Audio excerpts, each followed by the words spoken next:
Back in 1987, this one report came out that just completely changed how we talk about our planet, our economy, and our future.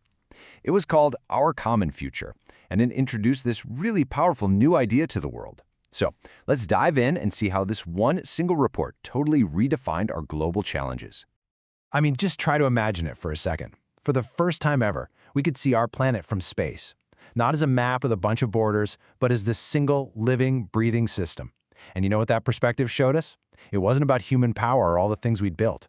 It was about our shared vulnerability. That single image, that small and fragile ball, was a massive wake-up call. It made it crystal clear that our actions were creating dangers on a scale we'd never, ever seen before. And look, this wasn't some abstract future problem they were talking about. The commission that wrote this report, they weren't just sitting in some quiet academic library. No way. They were working against this constant backdrop of nonstop, interconnected crises that made their job feel, well, desperately urgent. I mean, just look at this timeline. While the commission was doing its work, for 900 days, the world was just getting hammered by this relentless drumbeat of disaster. You had the chemical leak in Bhopal, India, thousands dead. The drought crisis in Africa, 35 million people at risk. An explosion in Mexico City, the Chernobyl nuclear meltdown. These weren't just random, isolated accidents. They were all symptoms of a planet that was seriously in distress. Clearly, the world needed a new path forward. So, in response to all this chaos, the United Nations put together a special, independent group to try and find one. And their mandate? It was huge, but it was also incredibly clear. Come up with a global agenda for change. This wasn't just another stuffy committee, The World Commission on Environment and Development was given the massive job of untangling all these interconnected crises and finding a way forward, not just for one country, but for literally everyone. So where do you even start with a task that big? Well, they did something pretty radical. They listened. Seriously. The commission held public hearings all over the globe. They heard from scientists, sure, but also from government officials, indigenous leaders, young activists, and just regular people. And out of all those voices, a really powerful diagnosis started to take shape. And this is the big aha moment, the huge breakthrough. The commission realized we were looking at the whole problem completely wrong.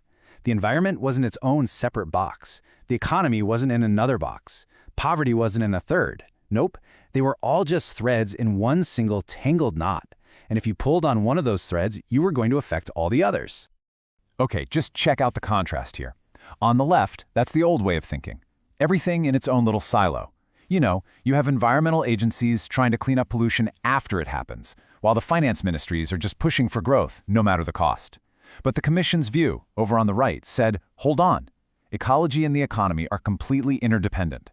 Poverty isn't just some social problem. It literally forces people to destroy their local environment just to survive. And pollution, environmental stress, that stuff doesn't care about borders. The real key, they said, was to stop cleaning up messes and start preventing them from ever happening in the first place. And to really drive this point home, the report pointed to the unfolding tragedy in Africa as a perfect and heartbreaking example. Yeah, the crisis was triggered by a drought, but the real causes? Oh, they were much deeper.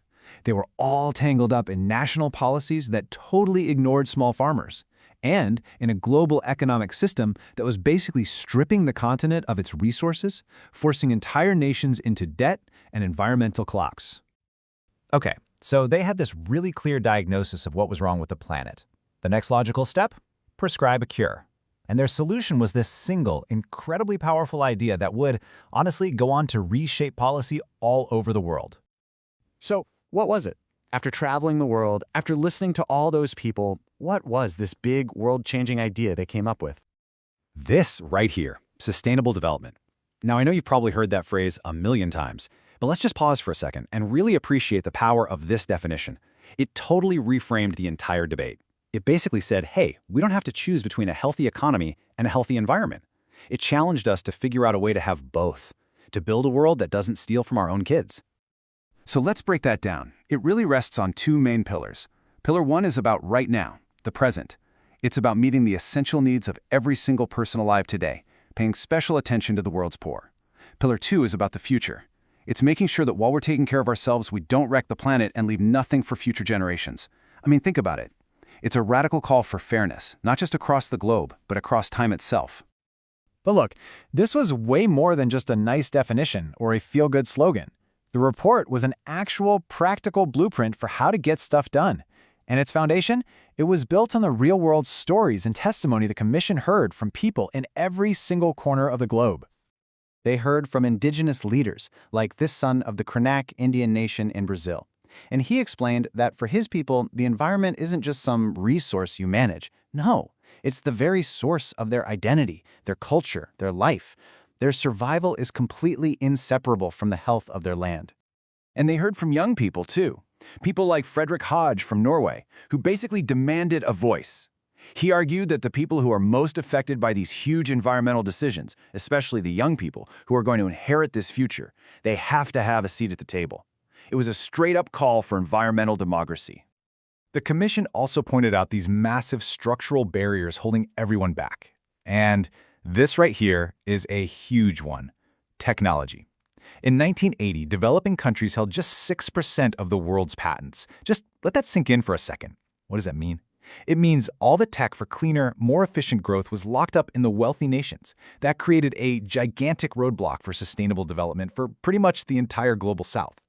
So, based on everything they saw and heard, the Commission laid out a really clear strategy. It was like a to-do list for the planet. They told governments, hey, you need to break down the walls between your environment and economy departments. They called for a major focus on conserving our resources, reorienting technology to solve problems instead of just creating new ones, and, maybe biggest of all, completely reforming the international economic system to make it fairer for everybody.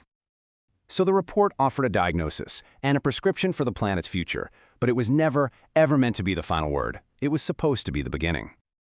And the Commission's very last recommendation was basically a direct challenge. They handed their report over to the UN General Assembly and said, okay, now it's your turn to transform these words into a real, concrete program of action. They knew a report could only draw the map. It was going to take the collective will of every nation to actually start the journey. And that brings us right here, to today. It's been more than 3 decades since Our Common Future defined the challenge for their generation. It gave us the language, the very framework we still use to understand our interconnected world. In a way, the report did its job. So now, the question it leaves behind is pretty simple, but it's a big one, and it's for us to answer. How are we going to build our common future?